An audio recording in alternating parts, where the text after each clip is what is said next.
Shalom Uvracha. Comme à notre habitude, lorsqu'on apporte des enseignements qui ont été donnés par certains rabbanim, on a l'habitude de les mentionner. Cette fois-ci, l'enseignement qu'on va essayer d'enseigner, il provient non pas d'un rav, mais d'une rabbinite. Cette rabbinite, j'ignore complètement son prénom, j'ignore même son nom de famille. Je sais juste une chose, je connais le nom de son mari. Son mari, ce n'était pas un grand rav, ce n'était pas un grand Talmid Chacham, au contraire. Il s'appelait On ben Pelet. C'était qui ce On ben Pelet? Au début de la paracha de Korach, lorsque la Torah va mentionner toutes les personnes qui étaient les protagonistes de la terrible discorde que Korach a voulu faire contre Moshe Rabbeinu, à ce moment-là, il y a le nom des chefs, des importants, qui est mentionné là-bas. Il y avait qui? Il y avait bien évidemment le clou du théâtre, c'était Korach. Il y avait aussi les vices du théâtre, ce qui était un petit peu moins important. C'était Datan, Aviram et enfin On ben Pelet. Ce qui va être intéressant, c'est que lorsqu'on va continuer à lire la paracha, on va voir que ce On ben Pelet, il va complètement passer aux oubliettes. Alors que Korach, on va en parler maintes reprises, alors que Datan et Aviram, on va les mentionner à nouveau, On ben Pelet, il va complètement sortir de la scène. Question qui se pose, pourquoi? Comment ça se fait?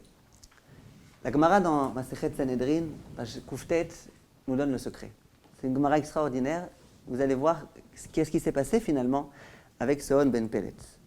Dit la Gemara, je vous lis dans les mots. On ben Pelet, Ishto Itzilato. On ben Pelet, c'est sa femme qui l'a sauvé de toute cette marloquette et donc finalement de cette mort atroce. Amrale, elle lui a tenu le discours suivant. Ma'enafka lechamina. Qu'est-ce que ça te change? Qu'est-ce que tu as à gagner à aller mener cette marloquette contre Moshe Rabbeinu? Imar Rabba Ant Talmida, Veimar Rabba Ant Talmida. Tant que c'était Moshe Rabbeinu qui était le maître, qui était le chef, toi tu étais un élève, tu étais secondaire, tu étais subalterne. Eh bien si c'est Korach qui devient chef, tu seras aussi l'élève. Tu crois que quoi? Que Korach il va te nommer toi le grand chef? Sûrement pas. Donc qu'est-ce que tu as à gagner? Pourquoi tu dois maintenant venir faire une guerre contre Moshe Rabbeinu, qui jusqu'à présent c'était lui le chef? Tu n'es pas certain que ça va réussir. Pourquoi? Qu'est-ce que tu as à gagner? Et elle a convaincu. Simplement, il avait un problème. Amarla, ma'i habid, havai be'etza, ve'ishtavali be'adayo. Il dit, mais qu'est-ce que je peux faire maintenant? Je suis déjà engagé. Que le jour où il viendrait m'appeler pour aller mener cette dispute, que je viendrai. Je me suis engagé, un serment. Donc maintenant, comment je peux revenir sur ma parole? Alors il dit, Amrela, yadana de kula kenishta kadishta ninu. Dirtifikol aeda, kulam kedoshim. La femme de On ben Pelet, elle savait que ces gens-là, Korach et toute son assemblée, c'était tous des gens très très saints. Des gens qui faisaient extrêmement attention à leur sainteté, à leurs yeux, à leurs pensées, etc. Et donc quoi? Amrale, touv, de'ana matzilna lecha. Elle a dit, va, toi rentre, t'inquiète pas, moi je vais te sauver. Ashkite Chamra, Ve'arvite, elle lui a donné du vin, et donc il est devenu saoul.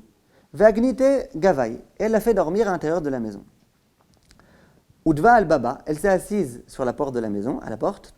Ve'satarta lemazia, et elle s'est lâché les cheveux. Donc non seulement elle n'avait pas de couvre-chef, mais en plus elle s'est lâché les cheveux. Kol deata, toute personne qui est venue pour venir solliciter On ben Pelet, Chazia, lorsqu'il l'a vu, Adar, il a rebroussé chemin. Il y a plusieurs personnes qui sont venues pour essayer de le convaincre. Simplement à chaque fois, dès qu'ils voyaient cette femme-là, qui était en tenue pas décente, finalement c'était quoi? Une femme mariée avec les cheveux détachés. C'était pas décent pour eux. C'était tellement grand tzadikim que c'était pas décent. Et donc à chaque fois, ils faisaient volte-face et rentraient à la maison. Dit la Gemara, et entre-temps, qu'est-ce qui s'est passé? La terre a complètement englouti Korach et toute son assemblée. Donc sa femme l'a sauvé. Et regardez la conclusion très belle de la Gemara.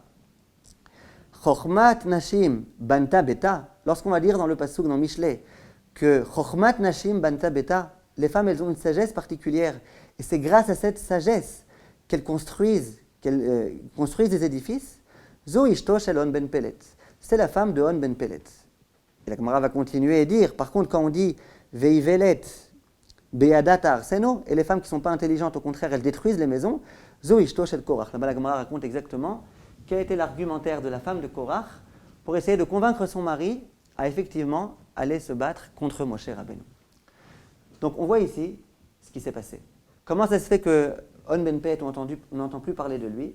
Parce qu'il était dans un état complètement saoul, il n'a rien fait, il a arrêté de se mêler de cette dispute. Voilà ce que la Gemara raconte.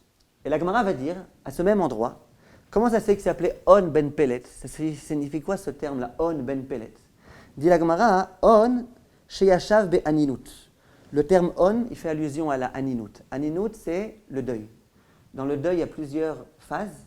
La phase la plus terrible, c'est la période de Aninut, avant qu'on ait encore eu le temps d'enterrer le mort.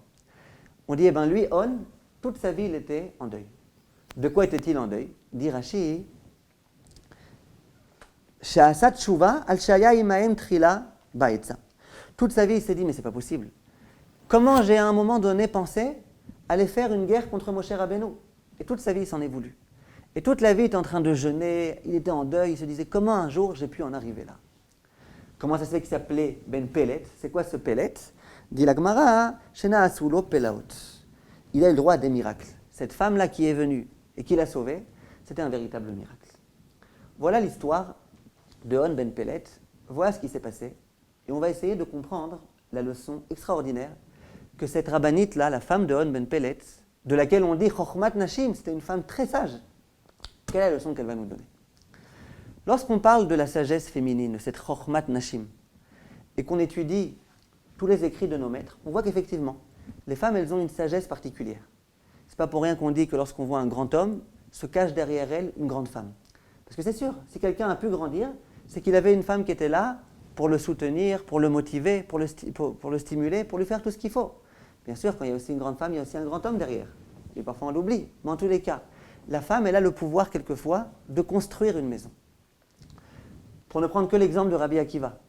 Rabbi Akiva, sa femme, elle a été prête à se tuer pour qu'il aille et qu'il étudie la Torah 24 années consécutives. Elle a pris un parfait ignorant et elle l'a transformé en un Talmid Chacham de première grandeur. Ce n'est pas une chokhma particulière. Cette femme-là n'était pas douée d'une certaine chokhma. Comment elle a fait? C'était quoi son truc? Comment elle a fait pour prendre ce Amaharet et le motiver? Ça, c'était sa chokhma. Encore aujourd'hui, j'ai entendu l'un des rabbanim francophones qui, Baruch Hashem, fait de grandes choses.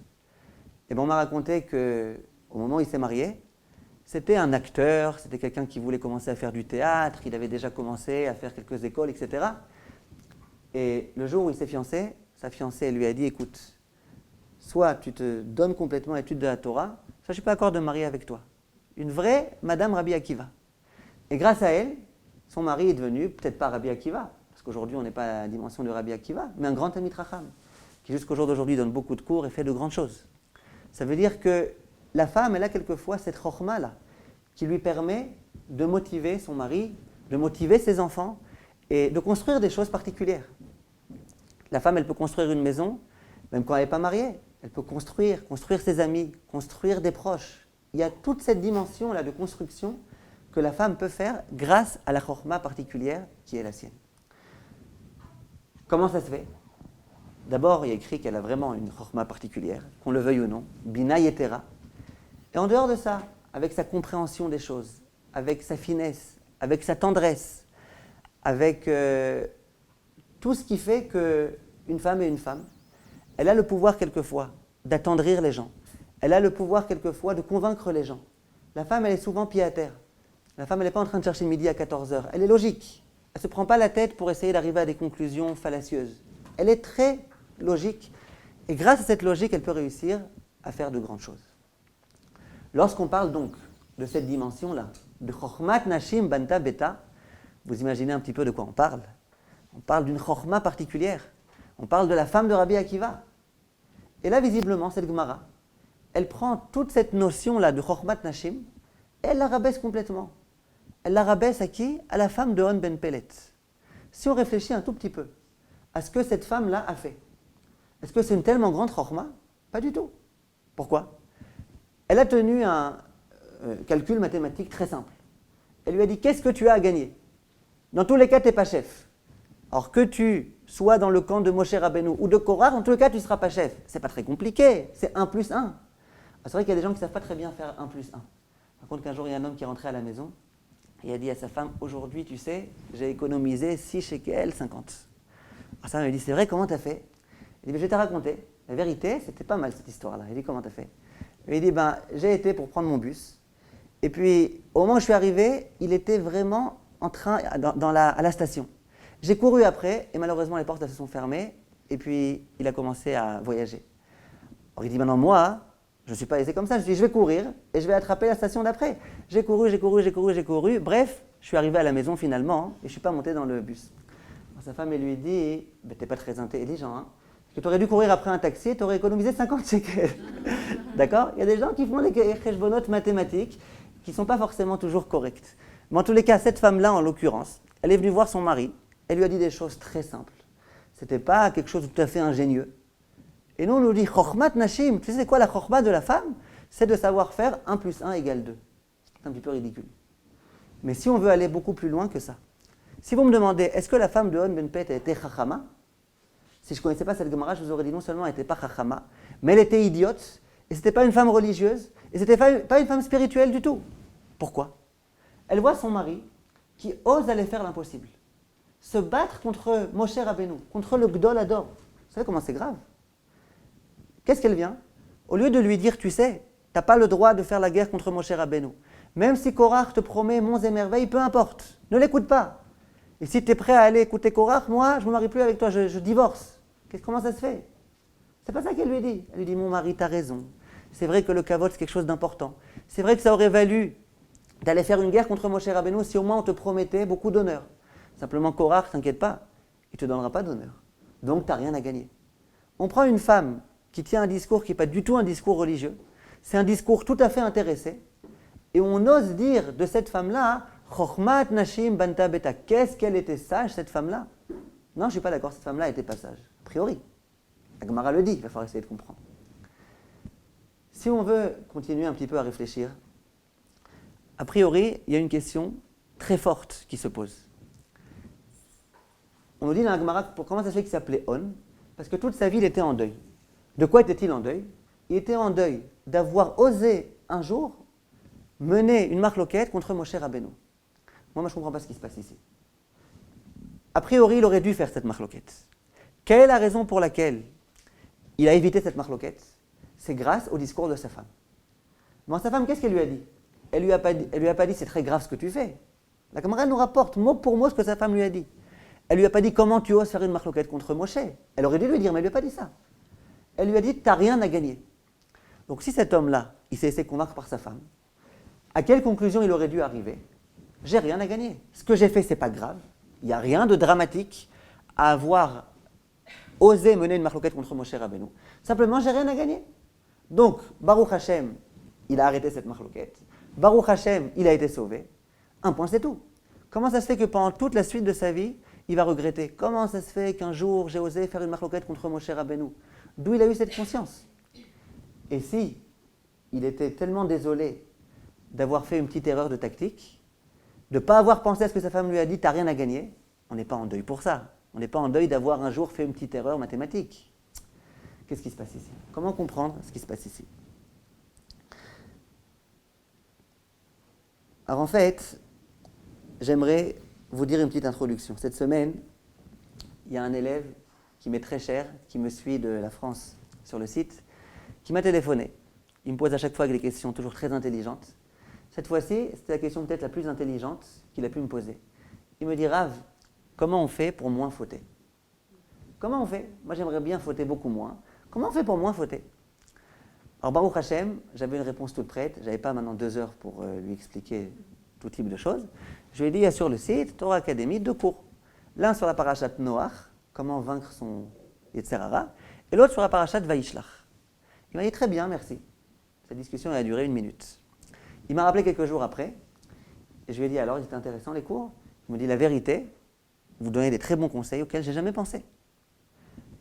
Alors, c'est ce conseil-là, dont on a parlé déjà une fois dans la parashat de Vaishlach, qui va peut-être nous permettre de comprendre ce qui se passe ici, et qui va, Be'ezrat Hashem, nous permettre de comprendre comment on fait pour moins fauter, pour reprendre ces termes, comment on fait pour mieux vivre son judaïsme, et comment comprendre exactement ce qui se passe ici.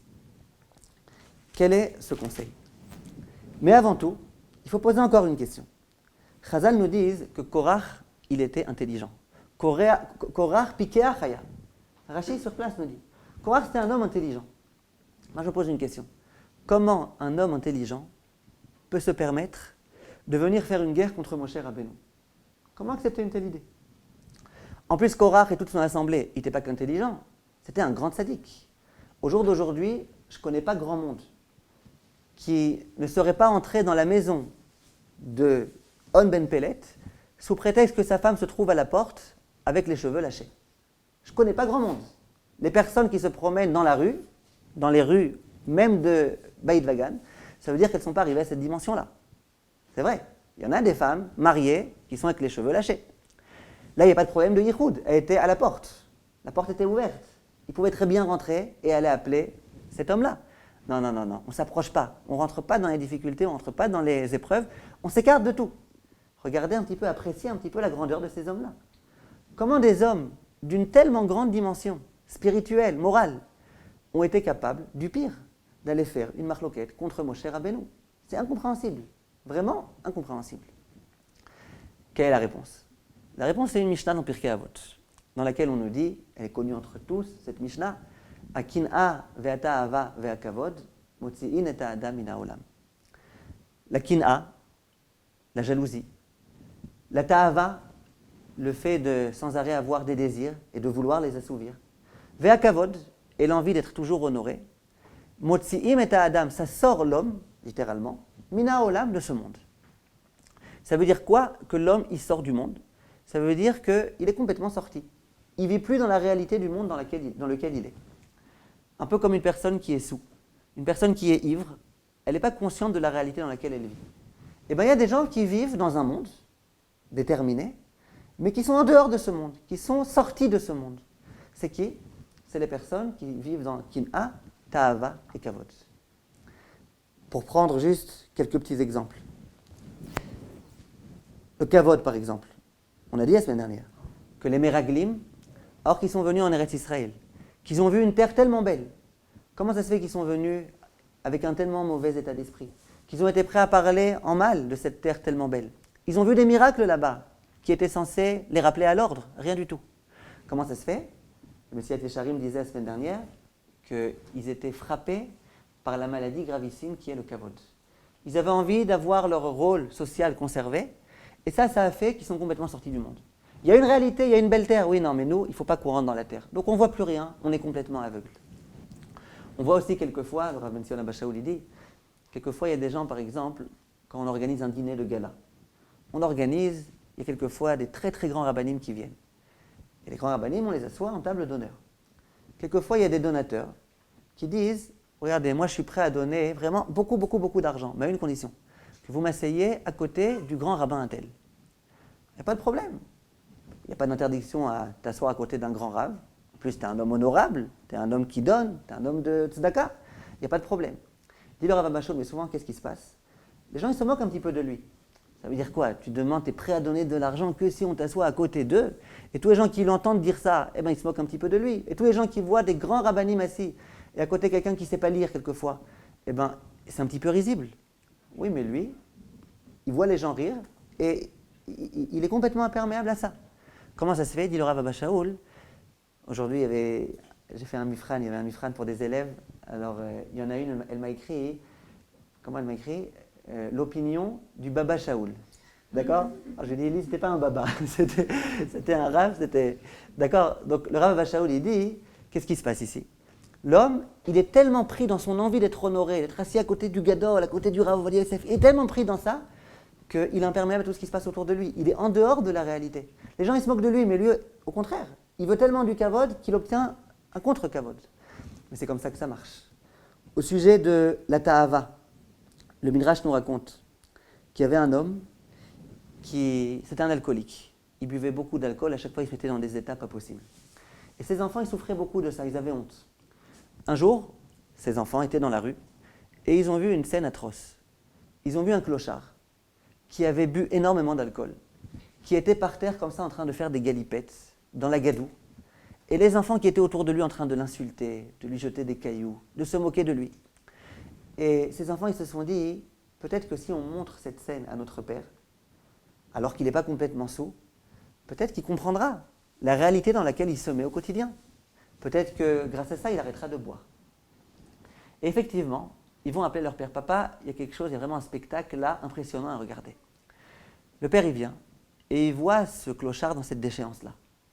Dit le Midrash, et qu'est-ce qu'il fait ce père? Il s'approche de ce clochard et il lui dit, dis-moi, où est-ce que tu as trouvé un vin tellement bon? Ça veut dire quoi? Ça veut dire que cet homme-là, il avait tellement envie de boire, il était tellement pris dans le feu de la ta'ava, qu'on lui a montré une réalité incontestable, une réalité qui parle d'elle-même. Simplement, lui, non. Il est en dehors de la réalité. Pourquoi? Bilam qui est un homme tellement intelligent, Bilam qui connaît Akadosh Baruch Hu. Comment ça se fait qu'il va faire tout ce qu'il va faire? Parce que Bilam l'a soudoyé. Bilam lui a dit, je te promets beaucoup, beaucoup d'argent. Et tout ce qu'il va faire, qu'il va être en dehors d'une réalité. Il connaît Hachem, il sait qu'Hachem n'est pas d'accord qu'il aille maudire, mais il va quand même en se disant, on va s'amuser avec Hachem. Ce sera l'objet de la paracha dessin animé que j'appelle en général, paracha de Balak. Mais en tous les cas, comment ça se fait? Parce que Bilam, il est en dehors de la réalité. Il est tellement pris par cette envie de gagner de l'argent qu'il est en dehors de la réalité. Et la kin'a, ça veut dire la jalousie. La jalousie, elle aussi, elle sort l'homme complètement de ce monde. Le Midrash nous dit, vous savez, quand il y a des animaux, vous voyez par exemple une gazelle qui a soif, qui s'approche d'une rivière pour boire. En général, qu'est-ce qu'elle fait? Avec sa patte, elle agite un petit peu l'eau. Et après, elle boit. Je ne sais pas si vous avez déjà vu. Demande le Midrash comment ça se fait. Il dit parce qu'au moment où la gazelle s'approche de l'eau, elle voit son reflet. Elle n'est pas suffisamment intelligente pour comprendre qu'il s'agit d'elle-même. Alors elle pense que c'est une autre gazelle qui vient pour lui voler son eau. Il y a tellement de l'eau, oui, mais elle est jalouse. À ce moment-là, qu'est-ce qu'elle fait? Elle agite l'eau. Comme ça, en agitant l'eau, elle ne voit plus cette gazelle. Elle a l'impression que cette gazelle est partie. Et à ce moment-là, elle peut boire. Elle boit une eau qui est toute sale. L'essentiel, c'est que personne ne vienne lui prendre son eau. Et c'est ce qui se passe dans notre vie. Souvent, on vit mal, on vit en étant frustré, on vit en étant triste, on vit mal, on mange de la gadoue. Pourquoi? L'essentiel, c'est que l'autre n'ait pas. Et combien c'est triste, une vie dans laquelle on est jaloux. On ne peut pas entendre que quelqu'un fait quelque chose de joyeux parce qu'on a peur que l'autre soit plus joyeux que nous. Quand l'autre a un bonheur, ça nous fait du mal. Quand l'autre organise une fête de façon beaucoup plus élégante que nous, ça nous dérange. Comment ça se fait que lui, il a des moyens et moi pas? Et puis dans la vie, finalement, on vit une vie complètement pourrie. Kin'a, ata'ava ve'akavod, motziim et adam mina olam. Ça le sort complètement de sa sérénité, ça le sort complètement de son bonheur, ça le sort de tout. Korach, c'était un homme qui était extrêmement intelligent. Simplement, il y a des cas, il y a des situations dans lesquelles l'intelligence est complètement fermée, est complètement obstrue. On ne peut plus rien faire avec son intelligence. C'est quoi? Si jamais l'homme est sous l'impulsion de Kin'a, Ta'ava et Kavod, il est en dehors du monde. Quand on est en dehors du monde, on peut être très sage, très intelligent, rien ne servira. C'est la raison pour laquelle ces hommes-là, Korar vechol adato, bien sûr que s'ils avaient un tout petit peu réfléchi, ils auraient pu comprendre que c'est hors de question de venir faire une marloquette contre Moshe Rabbeinu. Simplement, ils étaient tellement pris par Kin'a, Ta'ava et Kavod qu'il n'y avait plus rien à faire avec eux. Ils étaient dans une situation où ils étaient sous. Quand on est sous, on ne peut plus rien faire. Et voilà que il y a une femme, c'est la femme de On Ben Pellet, cette rabbinite là dont on parlait au début du cours. Cette femme-là, elle, qu'est-ce qu'elle fait? Elle vient voir son mari et elle essaye de le sauver complètement, de le sortir complètement de cette Kin'a, Ta'ava et Kavod. Et qu'est-ce qu'on dit d'elle? On dit que c'est une Eshet Chayil, on dit que c'est une Chochmat Nashim, c'était une femme sage, c'était une femme particulière. Grâce à elle, cet homme-là, Baruch Hashem, a eu la vie saine et sauve. Qu'est-ce qu'il y avait de tellement intelligent? Qu'est-ce qu'il y avait de tellement particulier dans son comportement? Alors, il y a une réponse, vraiment, que je trouve fabuleuse, que j'ai lue au nom du Rav Chaim Shmulevitz. Et ça vaut vraiment le coup d'être dite, bien qu'on va essayer après d'aller un peu plus loin, Bezrat Hashem. Le Rav Chaim Shmulevitz dit la chose suivante. Quand on se trouve dans une jungle, quand on se trouve dans un monde qui est complètement galvanisé par cette Kin'a, Ta'ava et Kavod, quand on vit dans ce monde dans lequel on est en dehors de la réalité, tout le monde fait ce qu'il veut, n'importe quoi, n'importe comment, et qu'on est capable dans ce monde-ci de rester intelligent, ça c'est une intelligence particulière. Quand on est dans un monde dans lequel 1 plus 1 ça fait 3, et que nous on est capable d'affirmer une réalité, non, 1 plus 1 ça fait 2, ça c'est une sagesse particulière. Cet homme-là, Tout seul, il n'était pas capable de comprendre qu'il n'a rien à gagner à faire cette marloquette, parce que dans tous les cas, il ne sera pas le chef. Il n'était plus capable de comprendre, comme Korach n'était pas capable de comprendre, comme tous ses amis n'étaient pas capables de comprendre, que si on ne s'approche pas d'une femme qui a les cheveux lâchés, a fortiori qu'on ne s'approche surtout pas d'une marloquette. La marloquette, c'est du feu. Ils n'étaient plus capables de comprendre, ils étaient pris dans la marloquette. Ils étaient pris dans Kin'at, Tava et Kavod. Dans ce monde-ci, être capable de venir et affirmer des réalités, et dire non, 1 plus 1, ça fait 2. Mon cher mari, tu n'as rien à gagner. Mon cher mari, reste lucide. Eh bien ça, c'est une sagesse particulière.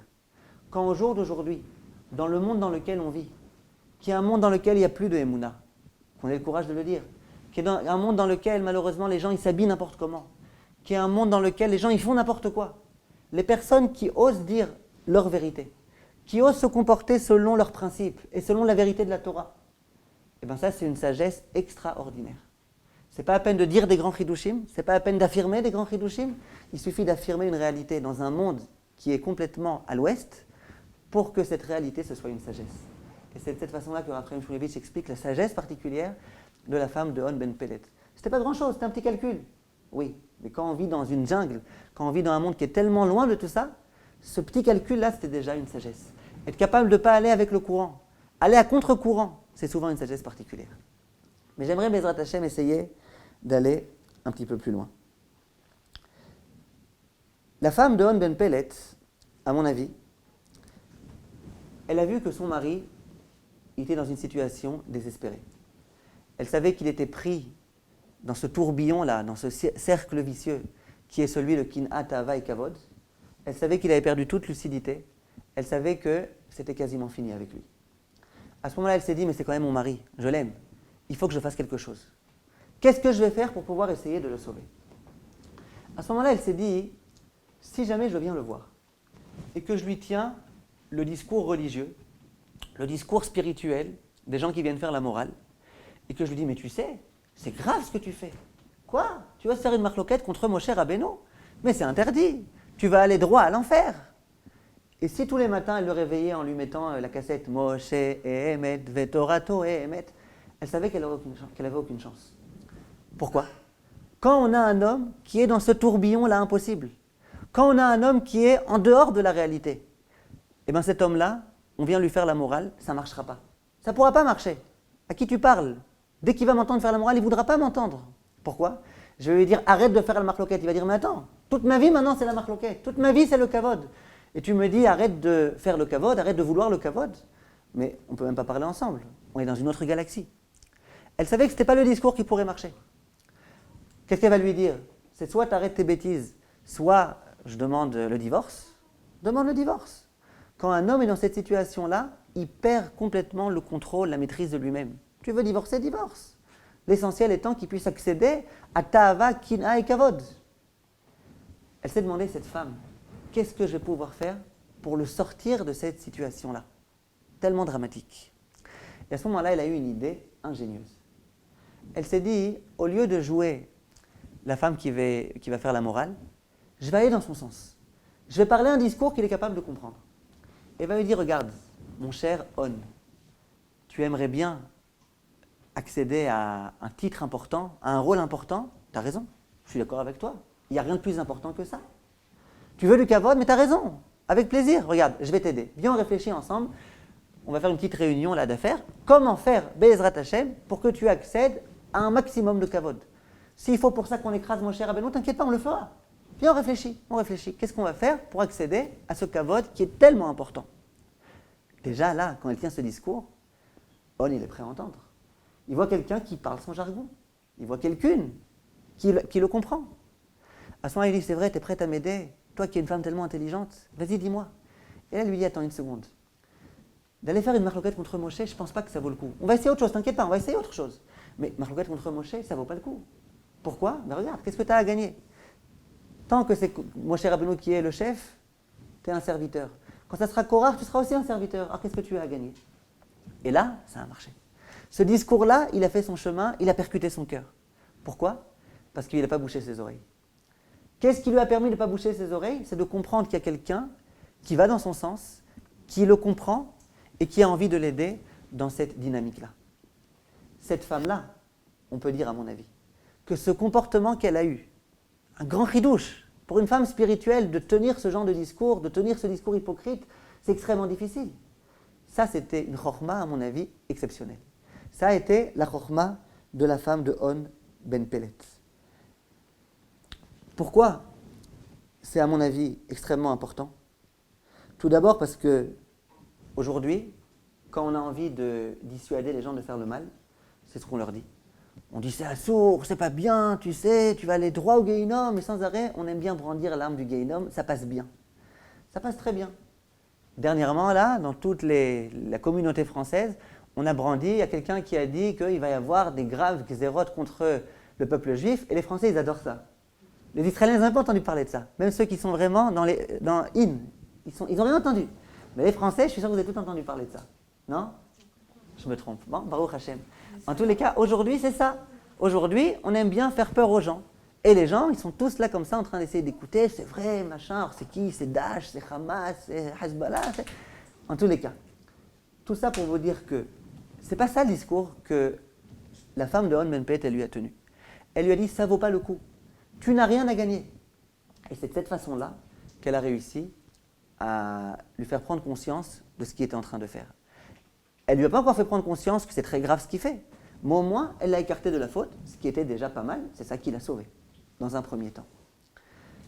C'est quelque chose de tellement intelligent ce qu'elle a fait, la femme de On Ben Pellet, que quand on donne ce genre de cours, les gens ils disent comment ça se fait, comment on peut dire une chose pareille? Et vous allez voir, je vais vous dire des choses maintenant, que, à part ceux qui me connaissent bien, et ceux qui connaissent bien la chita du Moussar, la vraie chita du Moussar, on va dire des choses qui sont un peu choquantes. Mais c'est ça le Moussar de la Torah. C'est ça le Moussar de Kelem. C'est une sikha explicite dans les propos du Rav Eliyahu Lupian. C'est ça le vrai Moussar. C'est tellement intelligent ce Moussar que les gens ils ont du mal. Alors, quel est ce Moussar? Quel est le Moussar de la femme de On Ben Pellet? Il y a beaucoup de personnes qui malheureusement pensent que le judaïsme c'est une vie de concession.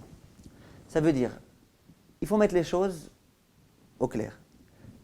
Ce monde-ci, c'est un monde de plaisir, c'est un monde dans lequel on peut se réjouir, on peut jouir si on n'accomplit pas la Torah.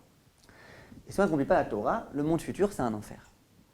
Maintenant, comme on sait que l'essentiel, c'est quoi? C'est le monde futur. Alors, en général, comment on fonctionne? On dit, dans ce monde-ci, on va beaucoup souffrir. Ça va pas être facile. Une vie de juif religieux, franchement, c'est difficile. Mais c'est pas grave, ça vaut le coup. Comme ça, au moins, dans le Olam Haba, on aura le droit à une grande part. Voilà le discours que les gens tiennent, voilà le discours que les gens pensent. Les gens se disent, si je suis juif religieux, ça ne va pas être facile. Ça sera moins facile en tous les cas que si je n'avais pas été. Simplement, ça vaut le coup parce que nous, Baruch Hashem, on croit dans le Olam Haba. Voilà le discours que vous allez entendre partout. Et malheureusement, c'est une grave erreur. Pourquoi c'est une grave erreur? Tout d'abord parce que c'est faux. Donc si c'est faux, il faut le dire, c'est faux. De croire qu'une vie de juif religieux, c'est une vie de renonciation, c'est une vie de concession, c'est une vie d'ascétisme, c'est faux. Ouvrez vos yeux, je sais que vous l'avez déjà fait, et que vous êtes déjà aperçu. Donc c'est faux. C'est faux, et les juifs religieux, ils sont généralement, pour ne pas faire de trop grandes généralisations, ils sont souvent beaucoup plus joyeux et sereins dans ce monde-ci que les autres. Mais en dehors de ça, en dehors du fait que c'est une grave erreur de penser comme ça, on ne peut pas réussir à vaincre notre Yetzer Hara si on fonctionne de cette façon-là. Comment ça se fait? L'homme, il a son Yetzer Hara qui lui dit sans arrêt, il faut que tu aies du kavod, il faut que tu aies tel et tel désir, il faut, c'est tellement important. Et il nous en met plein la vue. Le Yetzer Hara est très fort. Si on vient voir le Yetzer Hara et qu'on lui dit, c'est vrai, t'as raison que ce monde-ci, les Averot, c'est super, t'as raison que c'est extraordinaire, simplement, moi je peux pas, moi j'ai envie d'accéder un jour au Olam Haba. Le Yetzer Hara, il va pas me lâcher. Le Olam Haba, moi je le connais pas. Moi je connais le Olam Hazé. Moi en tant qu'homme, j'ai envie de kiffer dans le Olam Hazé. Et sans arrêt, je vais dire à mon Yetzer Hara, mais je peux pas kiffer dans mon Olam Hazé. Je peux pas, tu vois bien, la vie de Torah, c'est une vie dans laquelle on peut pas kiffer. Alors, le Yetzer Hara, jour après jour, il va venir me voir, il va me dire, mais c'est pas grave, fais un petit quelque chose. Allez, va quelquefois à l'encontre de la Torah. Et moi, j'ai plus aucune arme contre lui. Mon Yetzer Hara, il veut que je fasse des choses qui sont censées me donner du bonheur. Moi-même, j'aspire à ce bonheur-là. Et sans arrêt, je dis à mon Yetzer Hara, je ne te donnerai pas. Un jour, il va être plus fort que moi. Combien de temps je peux résister? Combien de temps je peux vivre une vie tellement difficile? Si par contre, je suis conscient qu'une vie de Torah, ce n'est pas une vie de renonciation. Ce n'est pas une vie dans laquelle on ne kiffera pas. Quand Yetzer Hara, il va venir me voir, il va me dire, tu sais, il faut que tu fasses des avérotes pour kiffer. Je vais dire, mais pas du tout. je peux accomplir des mitzvot et kiffer. C'est ce qui s'est passé ici. Si jamais la femme de On Ben Pet était venue le voir et qu'elle lui avait dit, t'as raison, le mieux, le top pour toi, c'est de faire la marloquette contre Moshe Rabbeinu. Simplement, Dieu interdit. Et bien là, toute cette dynamique de kin'a, ta'ava et kavod qui nous font perdre la lucidité, elle aurait fait qu'il n'aurait jamais rien compris. Lui, il ne sait pas c'est quoi. Quand on perd la lucidité, on ne sait pas c'est quoi Olam Haba. On ne sait rien. Il n'aurait rien pu faire. Elle, qu'est-ce qu'elle est venue faire? Elle lui a dit, sache que même pour toi, même dans ce monde-ci, tu veux être tranquille dans ce monde-ci, tu veux bien vivre, tu veux avoir une vie sereine, ça ne vaut pas le coup. Pourquoi rentrer dans ces marloquettes impossibles? Ça ne vaut pas le coup. Quand il a compris que c'était bien pour lui, pas que pour l'Olam Haba dont on parle un jour, non, c'est bien pour lui dans ce monde-ci. Et bien ça a réussi à le convaincre. J'aimerais vous donner un exemple vivant de cette façon de vivre. J'ai entendu du Rav Shmuel Olivier, il me racontait que quand il était, de nombreuses années, il était un jour dans un camp d'été qui avait été organisé par la Yeshiva à Peret Israël. En général, dans ces camps d'été, il y avait tout type de jeunes étudiants qui se trouvent dans un carrefour de leur vie, à l'âge de 17-18 ans, et qui se demandent quoi faire. Est-ce que je vais étudier la Torah maintenant à plein temps? Est-ce que je vais aller travailler? Qu'est-ce que je fais dans ma vie? Et en général, ils emmènent des rabbanim qui viennent, qui essayent de parler, qui essayent de convaincre ces jeunes à s'investir un maximum dans la Torah. Il y en a un jour, un rav qui est venu, qui a parlé, il dit, ça nous a tous frappé énormément. Il nous a raconté son histoire. Ce grand rav-là, il n'a pas toujours été ultra-orthodoxe. Il dit, moi, j'ai étudié, j'ai passé le bac, et puis je suis arrivé à l'âge de 18 ans. Et je me suis demandé, qu'est-ce que je vais faire maintenant? Il dit, la vérité, j'avais face à moi un véritable dilemme. Que faire? Est-ce que j'opte pour Olam Hazeh ou est-ce que j'opte pour Olam Haba? Ça veut dire quoi? Est-ce que je vais commencer à travailler, à faire des affaires, comme ça j'aurai beaucoup d'argent, comme ça Bezrat Hashem je pourrais me payer des vacances dans des hôtels 6 étoiles, comme ça je pourrais m'amuser, je pourrais avoir une bonne vie, je pourrais m'éclater, blablabla. Ou est-ce que j'opte plutôt pour une vie dans laquelle je vais étudier la Torah à plein temps, et donc dans laquelle il y aura moins d'argent, et donc il y aura moins de vacances, et donc il y aura moins de plaisir, et donc il y aura moins de jouissance. Bref, j'opte pour le Olam Hazeh ou pour le Olam Haba. Il dit, et puis la vérité, je ne savais pas quoi faire. Olam Hazeh, Olam Haba, Olam Hazeh, j'étais vraiment tiraillé. D'une part, j'avais envie d'opter pour le Olam Haba. Je savais qu'il n'y a que ça qui est vérité. Mais d'autre part, je voulais aussi le Olam Hazeh. Il dit, j'étais embêté, et je commençais à demander conseil à des amis. Et j'allais visiter des gens, je rentrais dans des familles dans lesquelles c'était des familles Olam Hazédik. Et je rentrais dans d'autres familles où c'était des familles Olam Habadik. Et puis, à chaque fois, j'essayais de comparer, je voyais.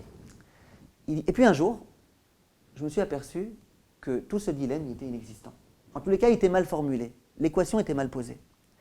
Il dit, jusqu'à présent, je me demandais, est-ce que je dois opter pour Olam Hazeh ou pour Olam Haba? Et je ne savais pas quoi faire. Il dit, un jour, je me suis aperçu que c'était un faux problème. Parce que si j'opte pour aller étudier la Torah, ce n'est pas que je renonce au Olam Hazeh.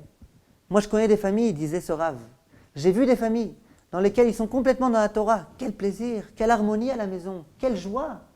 Il dit de penser que c'est ou Olam Hazeh si je vais travailler, ou Olam Haba si je vais étudier. C'est faux. Je peux aussi aller étudier et c'est Olam Hazeh. Il dit quand j'ai compris ça, eh ben, il n'y a plus de questions. Moi, j'avais depuis le début envie de travailler pour recevoir une grande part de Olam Haba. Simplement, j'étais tiraillé par mon Olam Hazeh qui me disait mais attends, si tu fais Olam Haba, tu n'auras pas Olam Hazeh. Dès lors que j'ai compris qu'on pouvait réussir à concilier les deux, à vivre une vie de Olam Haba sans renoncer à Olam Hazeh, sans renoncer au plaisir, sans renoncer à la jouissance spirituelle et un minimum de jouissance matérielle, eh ben, il n'y a plus eu de problème. Et je me suis lancé dans ce monde-ci. Il dit, et je n'ai jamais regretté. C'est exactement ça. Si on pense dans notre vie que soit on accomplit la volonté d'Hachem, et donc c'est une vie de renonciation, c'est une vie difficile, c'est une vie dans laquelle on est condamné à être triste, eh bien, on n'arrivera pas. On ne tiendra pas le coup. Le Yitzhara, rapidement, il va me dire, mais qu'est-ce que tu fais? C'est vrai, ça fait 30 ans que tu fais ça, tu ne vois pas que ça mène à rien, ta voix. Allez, va t'éclater, va t'amuser. Et un jour, tôt ou tard, on risque de lâcher complètement. Si par contre, on vient voir notre Yitzhara et qu'on lui dit, arrête de raconter des bêtises, qu'est-ce que tu me parles de Olam Hazeh? Quoi, le Lashon Hara, tu crois que ça va me rendre tellement joyeux? Quoi, d'aller à la plage Nid, ça va me rendre tellement joyeux? Regarde comment je suis joyeux avec ma Gemara, avec mes élèves, avec mes rabbanim, avec mes amis, avec mes enfants, avec ma famille. De quoi tu parles? Ça, c'est le discours qu'il faut qu'on tienne à notre Yitzhara si on veut réussir à le vaincre. Un autre exemple parlant. Je sais que je vous l'ai déjà raconté une fois, mais je vous le raconte à nouveau. Il y a un séminaire dans lequel on m'a demandé, il y a 1 an à peu près, de venir parler des dangers d'avoir Internet quand il n'y a pas de filtre. On m'a demandé de venir parler. Et je savais qu'il y avait déjà des rabbinim qui m'avaient précédé et qui avaient déjà parlé en long, en large, en travers de ce sujet. Alors comme moi, je n'ai pas de temps à perdre, et je n'ai pas envie de faire le perroquet, alors j'ai dit à la personne qui m'a contacté, j'ai dit, mais ça ne sert à rien, on leur a déjà parlé. Il dit, oui, mais ça n'a pas marché. J'ai dit, si ça n'a pas marché, moi en plus, ça ne marchera pas, qu'est-ce que tu veux que je fasse? Ils m'ont dit, non, non, vous, peut-être que vous réussirez. Alors je me suis un petit peu intéressé, et j'ai dit, dites-moi en 2 mots, de quoi les rabbinim ont parlé? Comment ils ont essayé de convaincre des dangers de Internet? Alors la personne m'a dit, eh ben, ils ont parlé de l'importance de Das Toire. Quand Rav Chaim Kanievski ouvre sa bouche et dit que c'est interdit, eh ben, on est obligé d'écouter. Et si Rav Steinman lui aussi est d'accord, on est encore plus obligé d'écouter Das Toire. Il dit, et puis je sais pas, les filles, alors que c'est des filles toutes très religieuses, ça n'a pas eu d'impact. Elles ne sont pas prêtes à jeter leur téléphone, leur iPhone, leur machin, ça n'a pas eu d'impact. Peut-être que vous arriverez. J'ai dit, si c'est comme ça, je suis prêt alors à venir, et il y a des chances, je ne sais pas si je réussirai, mais il y a des chances que ça puisse avoir de l'impact que j'aurai à dire. Je suis venu, et je leur ai dit, regardez, on va discuter aujourd'hui de ce sujet épineux, là, de Internet. Ce que les Gdolim ils disent, Kaviachol, je m'en fous pour l'instant. Dans un premier temps, je m'en fous, ça ne m'intéresse pas. On laisse les Gdolim de côté, Rav Chaim Kanievski à droite, Rav Steinman à gauche, je n'ai pas envie de parler d'eux, ça ne m'intéresse pas ce qu'ils disent. Moi, je vais vous poser une question. Est-ce que vous pensez vraiment que ça vaut le coup de pouvoir avoir accès à toutes les poubelles qu'il y a dans Internet? Et j'ai essayé de leur expliquer, je leur ai raconté des histoires qu'on vit au quotidien, dans lesquelles on voit combien Internet ça pourrit la vie dans l'Olam Hazé et combien ça pourrit la vie dans l'Olam Haba. Pour vous raconter qu'une histoire, celle-là, elle est inédite, elle s'est passée cette semaine. Il y a une fille qui m'avait téléphoné il y a 1 mois pour m'annoncer que Baruch Hashem, elle s'était fiancée. Elle était toute fière, elle me dit, je suis fiancée avec le fils d'un Rosh Yeshiva. Fils d'un Rosh Yeshiva. Je lui ai dit Mazal Tov, j'étais très joyeux pour elle.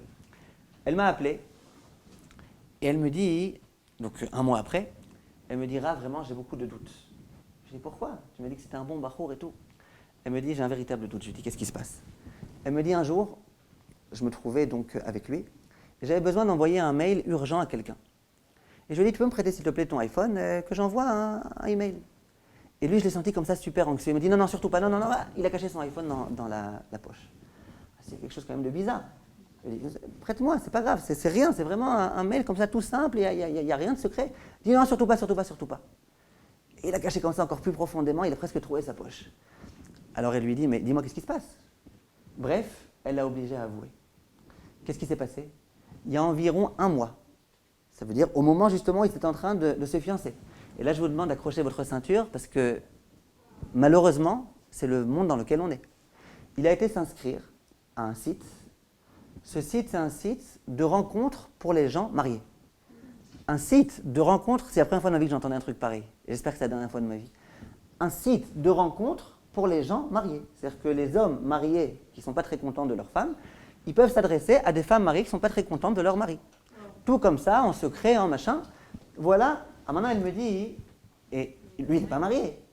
Il n'est pas marié. Et puis, il s'est inscrit. Elle me dit, même s'il avait un petit Yetzirah une fois de parler avec une femme, pourquoi il s'inscrit? Et pourquoi il a mis l'application sur son iPhone? Elle me dit, il s'est inscrit. Elle me dit, je lui ai demandé, tu as essayé de parler avec des femmes? Il a avoué qu'il a essayé, mais que comme il fallait payer, sauf il n'a pas parlé. Et elle me dit, et puis la vérité, je me pose des questions, parce que si c'est le cas maintenant, alors qu'on n'est pas encore marié, qu'est-ce qui va se passer après? Elle, Baruch Hashem, elle a un petit peu de jojote. Elle comprend ce qui se passe. Elle comprend que si en général, au moment des fiançailles, le bachour il est amoureux de la fille, il pense qu'à elle toute la journée. Si déjà à ce moment-là, il veut commencer à parler avec des femmes mariées, alors qu'est-ce qui risque de se passer après? Quand on entend ce genre d'histoire, on ne peut pas rester insensible. Internet, sans filtre, ça pourrit la vie de couple, ça brise des familles, ça brise des fiançailles, ça brise tout. Et puis bien évidemment, quand on est rentré dans la dynamique de Kin'at Tava et Kavod, il n'y a plus rien à faire. Je lui ai dit, tu lui as demandé est-ce qu'il est d'accord maintenant de jeter son iPhone? Elle m'a dit, au début il m'a dit oui, et le lendemain il m'a dit qu'il n'était pas prêt. Bien sûr, Kin'at Tava et Kavod, il n'y a plus rien à faire. Kin'at Tava et Kavod. Quand on entend ce genre de choses, on se dit, non, Rav Chaim Kanievski, lui il dit, parce qu'en plus il ne comprend rien à ça, il dit que c'est interdit d'avoir Internet. Ça veut dire quoi? Ça veut dire que ça vaudrait le coup d'avoir Internet. C'est le plus grand kiff du monde d'avoir Internet. Et puis, on ne peut pas s'en passer. Et c'est tellement important. Et puis, on peut tout faire, la banque, machin, avec Internet. C'est tellement important, c'est tellement urgent. Mais ça nous prive du Olam Haba d'avoir Internet. Donc, non, non, non. Alors, les gens, ils ne s'écoutent pas. Parce que quand il y a les salariés qui viennent, Kin'at Tava Kavod, on peut entendre le discours du Olam Haba, on peut entendre le discours moralisateur, on ne peut rien entendre.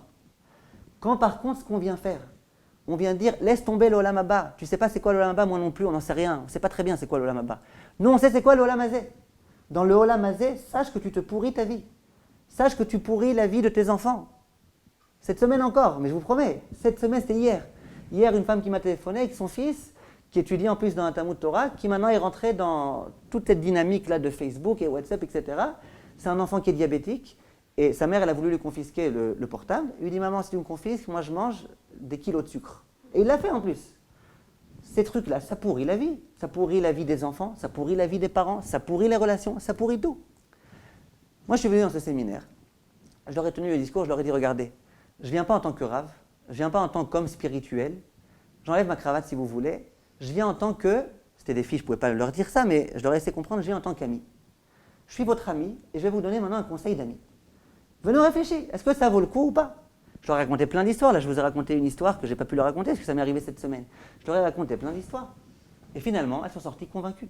Je ne sais pas si elles ont toutes jeté leur portable, mais en tous les cas, elles sont sorties convaincues, ce que les autres rabbinim n'avaient pas réussi à faire. Comment ça se fait? Les autres rabbinim, ils sont venus avec le frac, avec la cravate, ils ont joué leur rôle de rave et ils ont crié très fort « Das Teure, Das Teure !» Il faut entendre ce que les rabbinim disent. Eh bien, les filles, elles n'ont pas envie d'entendre ce que les rabbinim disent, parce que c'est trop difficile à écouter ce que les rabbinim disent. Moi, je veux bien vivre dans ce monde-ci. Tu me parles maintenant des rabbinim, du Olam Haba, je ne sais pas c'est quoi Olam Haba. Moi, je veux bien vivre dans le Olam Hazé. Quand moi, je suis venu pas en tant que rave, je suis venu en tant qu'ami, en tant qu'homme qui a un tout petit peu d'expérience de ce qui peut se passer avec Internet et que je leur présente les réalités tragiques de Internet dans ce monde-ci. Et bien là, immédiatement, elles ont compris. Ça, c'était la chokhma inégalable de la femme de On Ben Pellet. Si elle lui avait dit, ça vaut pas le coup pour l'Olam Haba, c'est gravissime ce que tu fais, t'es un apikoros, il n'aurait pas écouté. Quand on parle son langage, lui, ce qu'il voulait entendre, c'était Olam Hazé. Ce qu'il avait envie d'entendre, c'était Koved, Kavod. Et on lui dit, tu veux du Kavod, moi aussi je vais te parler Kavod. Et bien ça a fonctionné. C'est la raison pour laquelle le moussar, qui doit être le nôtre, le moussar qu'il faut qu'on se répète sans arrêt, c'est pas simplement Olam Haba, Gehinom. C'est pas ça. C'est un autre moussar. C'est que la Torah, elle est pour notre bien dans ce monde-ci. Tu veux du Olam Hazé? Shabbat. Tu veux du Olam Hazé? Pureté familiale. Tu veux du Olam Hazé? Ceci et cela. Et ça, c'est un langage qui marche beaucoup mieux. J'ai fait un cours sur le site sur la Tzniout. Et j'ai eu très peur quand je l'ai fait. Je me suis dit, j'ai fait un cours vraiment, j'ai parlé de choses profondes et de réalités qui ne sont pas toujours agréables à entendre. Je me suis dit, je vais faire ce cours, je vais me prendre des ennemis. Il n'y a pas un cours qui a été plus commenté en bien que celui-là. Il y a eu des commentaires de filles et de jeunes filles et de femmes mariées, etc. Elles ont toutes adoré ce cours. Qu'est-ce que j'ai dit dans ce cours, entre autres? J'ai dit aux femmes, vous pensez, vous, que vous allez mal vous habiller, que comme ça, les gens qui vont vous regarder, ils vont vous estimer. Mais sachez que c'est l'inverse. Les gens qui vous regardent vous exposer comme ça, ils vous regardent comme un objet. Vous pensez, vous, qu'ils vous regardent maintenant comme étant des mannequins? Oui, comme étant des mannequins, comme étant un corps, comme limitant tout à un corps. Et bien ça, c'est un discours qui marche. Si je leur dis, vous habillez mal, vous n'aurez pas le droit au Olam Haba. On s'en fout. Nous, on veut du Olam Hazé. On ne sait pas c'est quoi le Olam Haba. Si on leur dit, le Olam Hazé, ça ne vaut pas le coup. Regardez, vous allez tomber amoureux de quelqu'un qui va tomber amoureux de votre corps, et puis bientôt, après, il va vous lâcher dès qu'il va... Comprenez? Ça, c'est le langage qui marche bien. iPhone, par exemple. iPhone. C'est tombé Internet. Internet, ça y est, on lui a donné sa part au Internet. iPhone, je ne sais pas si vous remarquez, mais ça pourrit la vie. Franchement, vous voyez les gens dans un bus. Des gens qui, jusqu'à présent, il y a 10 ans, ils discutaient ensemble. Ils avaient des discussions, des choses intéressantes. C'était des copains. Maintenant, ils sont les deux ensemble avec leur iPhone. Un homme et une femme qui sont au restaurant. S'ils sont sortis, c'est qu'ils avaient quand même quelque chose à discuter. Monsieur sur son iPhone, madame sur son iPhone. Il n'y a plus de couple, il n'y a plus de vie de couple, il n'y a plus de vie de famille, il n'y a plus rien. Les gens, ils sont complètement connectés avec leur iPhone sans arrêt. Ça pourrit des vies.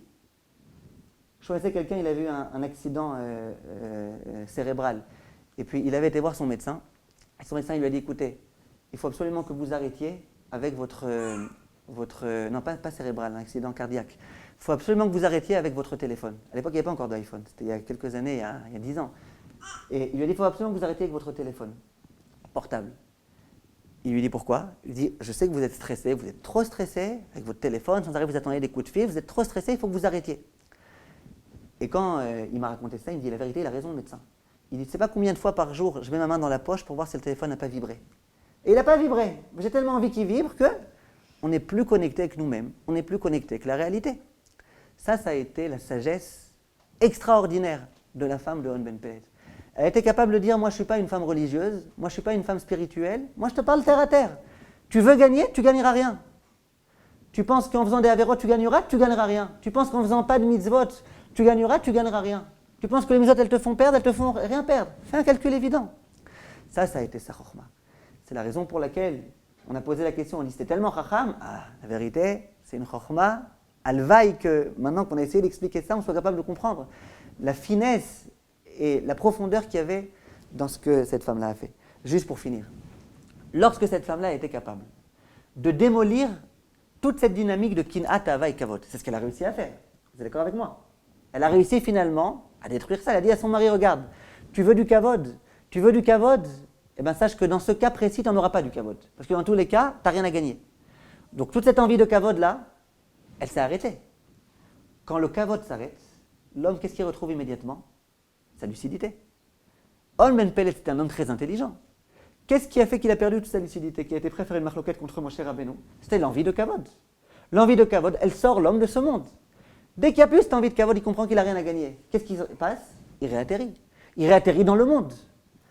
Or, quand on est un homme un tout petit peu intelligent, on comprend que de faire une marloquette contre le Gdol Hador, il n'y a rien de plus grave que ça. C'est la raison pour laquelle On Ben Pellet, finalement, il va regretter pendant toute sa vie d'avoir un jour voulu faire une marloquette contre Moshe Rabbeinu. On a posé la question, mais sa femme, c'est pas de ça qu'elle lui a parlé. Sa femme, elle lui a juste dit, ça vaut pas le coup. Oui. Si dans un premier temps, je comprends que ça vaut pas le coup. Donc, fais pas d'avérote. Donc, ne rentre pas dans cette dynamique de kin atava et kavod. D'un coup, je garde ma lucidité. Un homme qui garde sa lucidité, il comprend qu'on ne doit pas faire de marloquette contre Moshe Rabbeinu. Et ça, c'est un principe qui est important au sujet de l'éducation des enfants. Si on veut éduquer nos enfants en leur parlant que de Olam Haba et Gehinom, qu'on sache qu'on n'a aucune chance. Parce que sinon, on ne sait pas c'est quoi le Gehinom, sinon on ne sait pas c'est quoi le Gan Eden, eux ils savent encore moins. Et eux ils ont encore moins envie de savoir que nous. Eux ils savent c'est quoi des bonbons, eux ils savent c'est quoi des choses agréables. Quand on dit à nos enfants, vous savez, c'est vrai que c'est difficile, la Torah c'est difficile, etc. Mais t'inquiète pas mon petit misken, un jour tu auras le droit au Olam Haba, il n'a aucune envie d'écouter. Il voit ses copains qui s'éclatent, eux on leur tient le discours que tu es sur terre pour kiffer, eux aussi ils ont envie de kiffer. Si on veut réussir, Bezrat Hashem, nos enfants à les éduquer, il faut leur dire, sache que la vie de Torah, c'est une vie de Olam Haba. Il faut leur dire ça, une vie, excusez-moi, de Olam Hazé. C'est une vie de bonheur. Dans ce monde-ci, on peut kiffer. Si on leur tient ce discours, mais pas qu'un discours, il faut qu'ils le sentent aussi, qu'on n'est pas complexé, qu'ils sentent qu'on est joyeux, qu'ils sentent qu'on est capable de se rendre compte du bonheur qu'il y a dans l'accomplissement des mitzvot dans ce monde-ci. Et bien là, ils auront envie d'adhérer à cette Torah et à ces mitzvot. Et c'est Bezrat Hashem la leçon. Que cette rabbinite-là, à mon avis, elle mérite au moins le terme de rabbinite. Cette rabbinite-là, la femme de On Ben Pellet, ça a été sa sagesse, et c'est une sagesse particulière, et qu'on s'en serve au quotidien. Pas que pour approcher les autres, mais pour se rapprocher soi-même de la Torah. Plus on sera conscient que la Torah, elle est pour notre bien dans ce monde-ci, plus on sera conscient que de dévier d'une moindre virgule de la Torah, c'est mauvais pour nous dans ce monde-ci, plus on aura de chance, Bezrat Hashem, de réussir dans cette aventure.